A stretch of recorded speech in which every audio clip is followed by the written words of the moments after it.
শুভ সকাল আমার প্রিয় পরিবার। আশা করি তোমরা সবাই ভালো আছো, যে যেখানে আছো সুস্থ আছো, আমরাও ভালো আছি। এই তো বাড়িতে আসলে কতই না কাজ। আমার ঠিক মেদিনীপুরে যেমনটা আর বাড়িতেও ঠিক তেমনটাই, কারণ বাড়িতেও সব কিছু আমাকেই সামলাতে হয়। আর যার হাজব্যান্ড বাড়িতে থাকে না তাকে তো পুরো পৃথিবীটাই সামলাতে হয়, তাই না? এই জন্য সংসারের কোনো দিক থেকে আমার কোনো সমস্যা হয়নি। যেমন বাজার করা থেকে সংসারের সমস্ত কিছু সামলানো থেকে এইগুলো আমার কোনো প্রবলেমই হয়নি, কারণ আমি আগে থেকে অভ্যস্ত সমস্ত কিছু কাজ কমপ্লিট করে। এই তো সকাল সকাল গিয়েছিলাম একটু বাইরে থেকে এসেই চলে আসলাম একটু আমাদের এই বাগানের দিকে আসলাম, একটু ঘোরাফেরাও হবে আর আম নিয়ে যাব কয়েকটা। আসলে এই গ্রামের এই তাপদাহ আর রোদের মধ্যে প্রতিদিন একটু না একটু মনে হয় আমের চাটনি করি। এই তো আবার চলে এসেছে আমার হিরো। আসার পরে বলছে একদিন সজনা নিয়ে গেছিল, তারপরে এসে আবারও বলছে নানি আবারও নিয়ে যাব, মা খাবে। তো ভালো কথা। এই এই যে সজনা গাছটা দেখতে পাচ্ছ, এটা আমার ঘরের চাল। আর এটাতে তোমাদের আগে বলেছিলাম একটা ভিডিওতে, এটা হচ্ছে সমস্ত কিছু আসবাবপত্র এই ঘরটাতে থাকে, ধান গম ভুট্টা যাই হোক এটাই থাকতো। আর এখন তো আমরা বাড়িতে নেই, কিছুই থাকে না, ফাঁকা পড়ে। আর বেশ কিছু কয়েকটা আসবাবপত্র আছে, যেমন চেয়ার টেবিল এই সমস্ত কিছু, কাঠ ফাট হাবিজাবি এগুলোই আছে। বাড়িতে এসে ঢুকতে না ঢুকতে শুরু হয়ে গেছে বিশ্বযুদ্ধ। কারণ এই জন্যই বললাম, তো চলো তোমরা পুরো ভিডিওটা দেখো। এই যে জবে থেকে এসেছি, আর একটা মনে হচ্ছে এই বাড়িটা মনে হচ্ছে কি পরিত্যক্ত বাড়ির মতো ছিল পড়ে। তো সেটা এসে পুরোপুরি পরিষ্কার করতে হয়, আবার রিপেয়ারিং করতে করতে মোটামুটি লেগে গেল মাসখানেক, আরও বেশি। কারণ 2 মাস ধরে আমার চ্যানেলে তোমরা চেক করে দেখবে, 2 মাস তোমরা আমার কোনো ভিডিও পাওনি। এই 2 মাস মোটামুটি এই কমপ্লিট করতেই লেগে গেল। তারপরেও এখনও কিন্তু পুরোপুরি ঠিক হয়নি। 2 মাসের মধ্যে কটা ভিডিও তোমাদের দিতে পারবো জানি না, তবে যতটুকুই হবে ততটুকুই তোমাদের সঙ্গে শেয়ার করব। তারপরে শুরু হবে আবারও এক নতুন জীবন, তাই না? সব কিছু পরিত্যক্ত ছিল, এসে যেন সমস্ত কিছু আমাকে তিল তিল করে নিজের হাতে আবারও নতুন করে ভাঙা লাগা সংসারটাকে তিল তিল করে আবারও সেই জোড়া লাগানো হচ্ছে। এই তো 9টা বেজে গেছে, বাড়িতে চলে এসেছি মিস্ত্রি, আর আমি কয়েকটা পাতা পেরে এখানে বসলাম। কারণ এই বাড়ি ছেড়ে চলে গেলে তো আর এই শাক পাতা সবজি পাবো না, আবারও কিনে খেতে হবে, তাই না? হ্যাঁ। তো যাই হোক, এক দিদি বলেছিলে, শ্রেতা রয় দিদি, তুমি বলেছিলে আজকে তোমার কথাগুলোই বলি। তুমি বলেছিলে, আমাকে বলেছো আঞ্জু তুমি কি সমস্ত কিছু ফার্নিচার নিয়ে চলে গেছো ওইখানে, ভাইকে নিয়ে সুখে সংসার করো। ধন্যবাদ দিদি তোমাকে। আমার অসুস্থতার সময় থেকে তুমি আমার পাশে আছো। যেটা ভুল হয় সেই ভুলটা ধরিয়ে দাও, যেটা ভুল করি সেখানে গালিগালাজ দাও, আর আমাকে ভালো হওয়ার জন্য।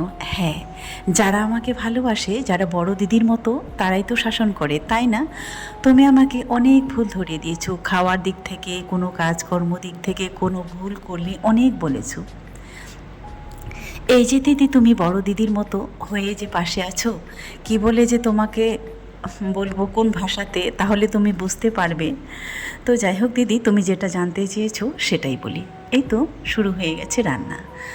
যেহেতু আমরা এখানেও আবার সেম 3 মা বেটি, কারণ রিয়ার বাবা যেহেতু ঘরে নেই, তাই কি বলতো, রান্না করতে একটু দেরি হলেই কি আর একটু আগে হলেই কি সেটা নিয়ে কোনো ম্যাটার করে না।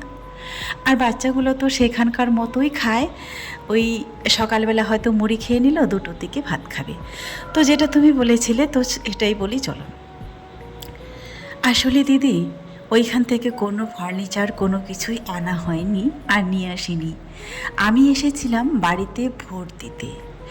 যেহেতু ভোট দিতে এলাম, তারপরে তো রিয়ার বাবাও এলো।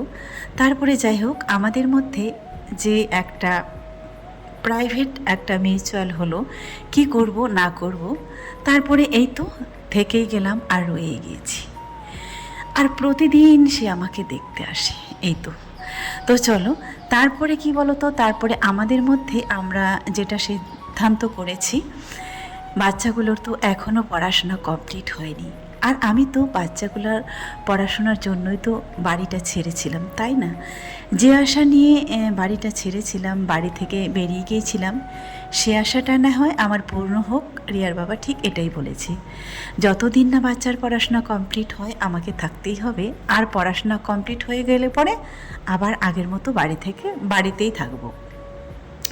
তো সেই জন্যই কমপ্লিট করা। এই তো এই ঘরটাও প্লাস্টার ছিল না, মোটামুটি প্লাস্টার এই যে কমপ্লিট, নিচের ঢালাইও কমপ্লিট। তবে নিচে ঢালাইটা শুধু দেওয়া হয়েছে কারণ মার্বেল দিব বলে, মেঝেটাতে হচ্ছে মার্বেল বসবে, আর উপরটা তো এই তো প্লাস্টার। তবে আগে কিন্তু কিছুই ছিল না, শুধু গাঁথনি করা ছিল, প্লাস্টার ঢালাই কিছুই ছিল না, মেঝেটা মাটিরই ছিল। এরকম করে আমরা থাকতাম এটার মধ্যেই। আর তবে প্লাস্টার করার পরে ঘরের লুকটা একেবারে চেঞ্জ হয়ে গেছে, দেখতেও ভালো লাগছে। তো আমাদের মধ্যে এটাই সিদ্ধান্ত হয়েছিল। আর গ্রামে এসে সবাইকে পেয়ে আমারও যেন মনে হচ্ছে সত্যি নতুন একটা জীবন আবারও শুরু করছি, আর নতুন একটা জীবন হচ্ছে আমার। এই তো একটা মানে ভাস্তাকে পেয়েছিলাম, তাকে আমি গাছে উঠিয়ে দিয়েছি আম পাড়ার জন্য কিছু। আমাদের আম বাগানটা বিক্রি করে দেব, এখানে আরও এক নতুন বাগান করব। কারণ আম আর কেউ খেতে চায়নি, আম একেবারে আমাদের উত্তর দিনাজপুরে অচল। 5 টাকা কিলো আম বিক্রি হয় না, তবে 5 টাকা কিলোও যদি বিক্রি হয়, সবথেকে বড় কথা হচ্ছে বিক্রি করতে নিয়ে যাবে কে, আর গ্রামে তো কেউই নিবে না, এটাই। তাই আমরা সিদ্ধান্ত নিয়েছি যে এই বাগানটা আর রাখবো না, এবার আমরা এখানে হচ্ছে ফরেস্টের বাগান করব। আর আম হ্যাঁ কিছু কিছু রাখবো, আর বাড়িতেও রাখবো। পুরো ঘরটা যখন মানে প্লাস্টার হয়ে যায় দেখতেও কত সুন্দর লাগে, তাই না?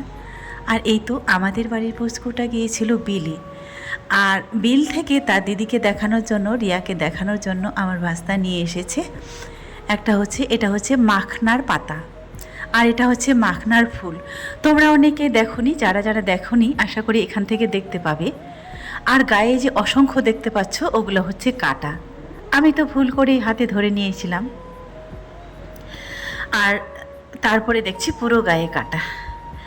তো আজকে আবার হচ্ছে রুটি বানানো হচ্ছে। তবে কেন বলো তো, যেহেতু আজকে মাংস আছে আর ছিলই, কোরবানি মাংসটা তো আর পুরোটা খেতে পারিনি, কারণ একটা খাসি দিয়েছিলাম।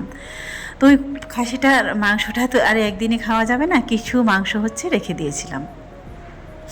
আর এটা হচ্ছে কোরবানির দিনেরই দৃশ্য, কারণ তোমাদেরকে দেখানো পুরো ব্লগটা দেখানো হয়নি, কিছু কিছু কেটে কেটে দিয়েছিলাম। তো মাংসটা কাটাকাটি তোমরা দেখতেই পেলে। আর আমাদের এই মাংসটা কিন্তু 4 ভাগ হয়। তো 4 ভাগ কেন হয় বলো তো?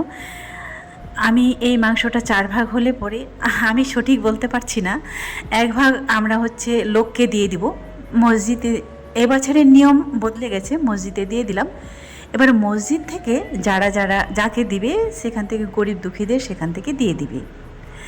এবার 1 ভাগ আমাদের আত্মীয় স্বজনের জন্য, আর 1 ভাগ আমাদের বাড়ির জন্য। আর এই তো তাহলে 3টা হলো, আমি সঠিক বলতে পারছি না কটা ভাগ হয়। তবে একটা খাসির মাংস ভাগ তোমরা দেখতে পেলে যে 2টা গামলাতে যে হয়েছে সেটাই বাড়িতে এনেছে, আর এর 2 ভাগের আরও 1 ভাগ এখানে যতটা দেখতে পেলে একটা মসজিদে দিয়েছি। তবে আমি ভেবেছিলাম এখান থেকেই দিবে, তারপর রিয়া বলছে না আমার মসজিদে দেওয়া হয়ে গেছে। তো চলো আজকের মতো শেষ করছি, সবাই ভালো থাকবেন, সুস্থ থাকবেন, দেখা হবে আবারও।